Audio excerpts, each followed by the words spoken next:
Hello everybody, welcome back to another video with MIDI Guitar Wisdom. And this time, as you heard in the beginning, a little reminiscence or homage to the O Susanna version done by James Taylor in the 70s. Today we'll deal with easy jazz chords for those of you who haven't come across many of them. And I'll show you all you need to know to get into it in a 5-step system. The first step will be, I'll show you how jazz chords are constructed in the first place, and then we'll arrive at 4 different chord shapes. I'll show you the difference from one shape to another, and then in the second step I'll show you the transformations of these chord shapes, first from the A chord, which will then move up to a C chord in order to get rid of the open strings so that we can move freely these chords across the fretboard and can play all 4 chord types in all positions. Then in step 3 we'll play all the jazz chords you can play in C major up the fretboard, and then in step 4 we'll play a version of O Susanna but in C major this time with the chords we have learned thus far then. And finally in step 5 I'll show you the chords that come from E major. We'll shift them to G major in order to get rid of the open strings and do the transformations of the chords as well, until we're finally able to play the version of O Susanna I played in the beginning. So let's dig right into it and meet in step 1. So welcome to step 1. In this step it'll be all about how jazz chords come about in the first place. And in order to show you, I've made this little chart here, which starts off with notes. Well, you see, if you take the C major scale and build 2/3 on every degree of that scale, you'll end up with 4-part chords. And these look similar, but they differ in the interval structure. And so you see, you have a so-called major chord, C major 7, and F major 7 on the 1st and on the 4th degree. That's the 1 class, 1, 4, major 7. Then you have the structure called minor 7 on the 2nd, on the 3rd, and on the 6th degree. As you see here, 2, 3, 6 is minor 7. Then you have a single type of chord, 7th chord it's called, which is on the 5th degree. And finally, a quite exotic one, B minor 7 flat 5, minor 7 flat 5 on the 7th degree. So you see there are 4 types of chords altogether, but they all differ just by 1 half note. And I've written down the 4 transformation of these chords. A major 7th chord is constructed of the root, the 3rd, the 5th, and the major 7th.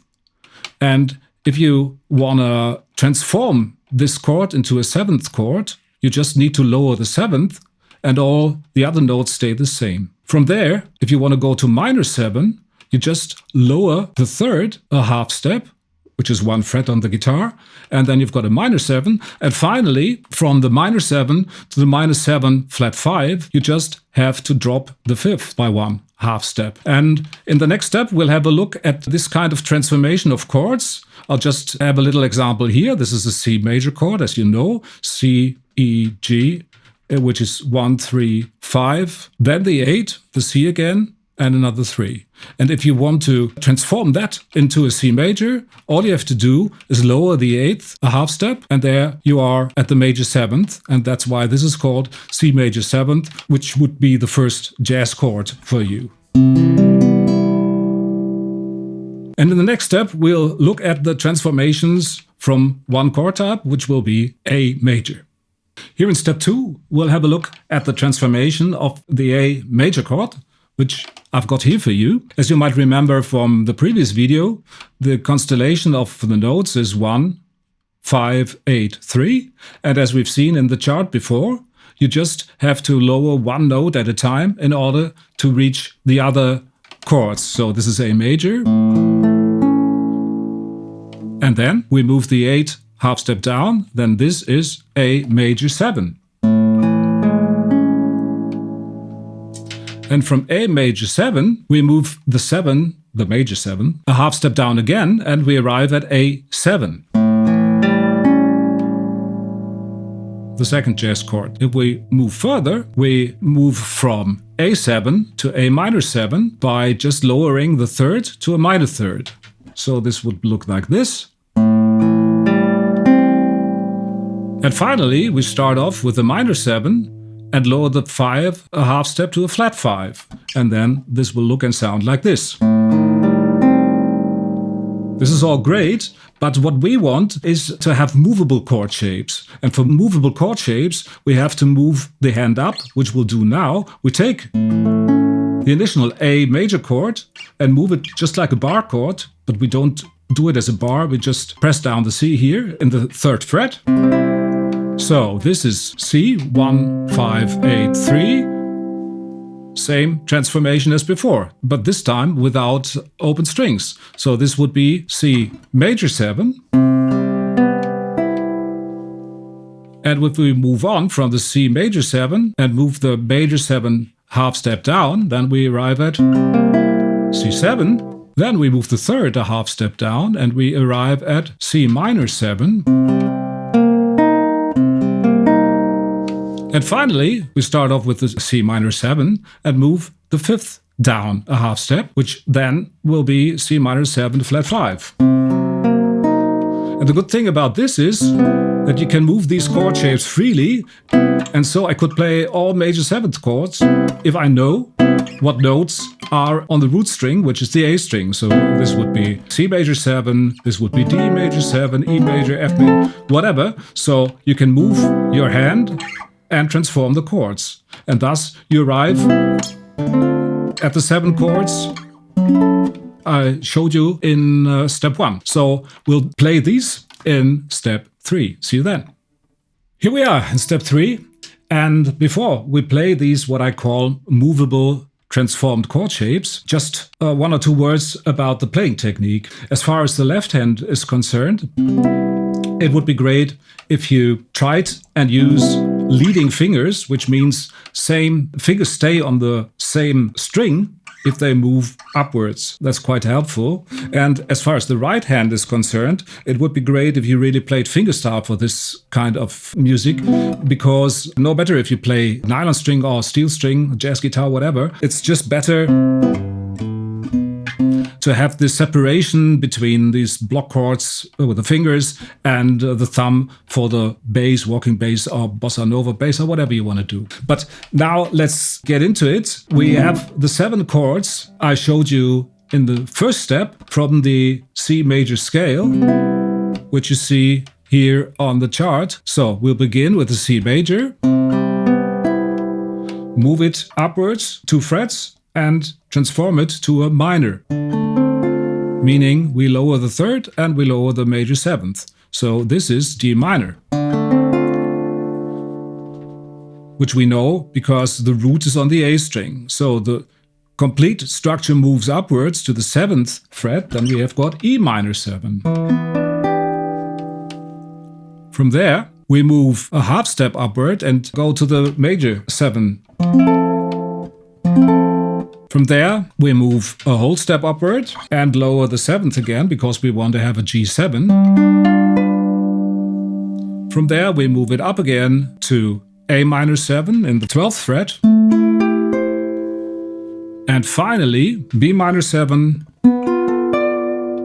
in the 14th fret. And here we could play again the C major. Just one word as far as the G7 is concerned. A good alternative would be to play it like this, which is called G7-9 sus4. Sounds a bit chemical. People normally write it as a slash chord, F/G, meaning an F triad with a G in the bass, which sounds much nicer as a dominant, as a chord on the fifth. So you'd better take this one instead of this one. So if we play them upwards,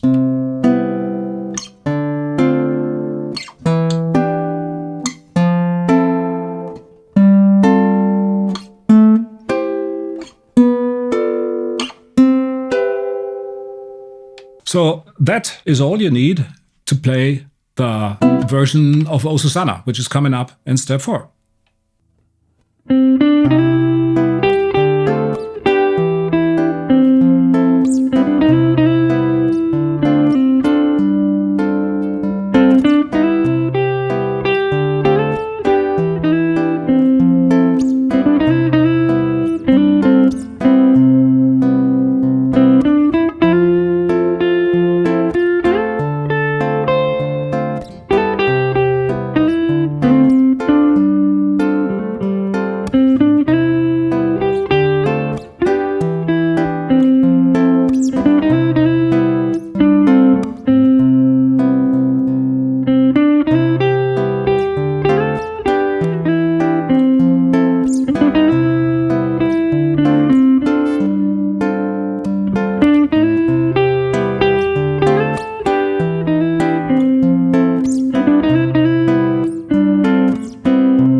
Welcome to step 5. The good thing about this just moving about one chord shape is that it all depends on one chord type, but the bad thing is that you have to jump all the time. And in order to avoid that, it's quite good to get to know another chord shape, which we'll have a look now. So we start off with the E chord. As you might remember from the last video, it has got the structure 1, 5, 8, 3, 5, 8.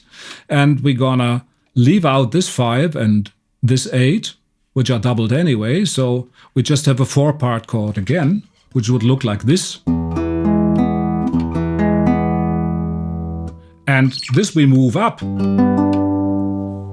frets in order to have a G chord. And from this G chord, which has the structure 1, 8, 3, 5, we just do the same as we did with the C structure. We move one note at a time. This 8 we move to the major 7th. So this is the G major 7, which you could move around for an A major 7 or whatever you want. And from this G major 7, we move the major 7 a half step down again and arrive at the G7. From this G7, we move the 3rd down a fret to a minor 7, and we arrive at G minor 7.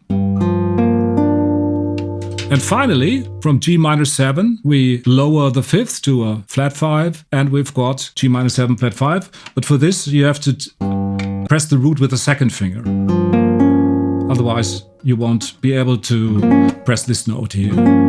So in G, you can do the same thing as we did in C. We won't do it all over because that takes too long. We only need the first 2 for our O Susanna. So we move from G major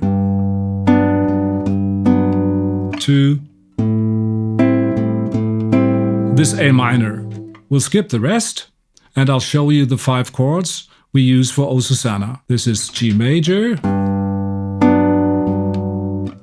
A minor, 7, and B minor 7 is the structure we had from the C chord.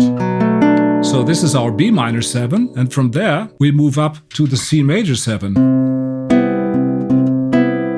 And for the 5th chord, we just use the 7-9 sus chord. So these are the 5 chords you need for a final episode of O Susanna. Have a lot of fun with that.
Thanks a lot for watching.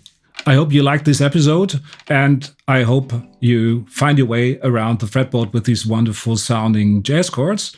We'll pick up on this with some standards in the following videos. If you liked it, please hit the like button, subscribe to the channel, leave a comment, and I hope to see you in the next video.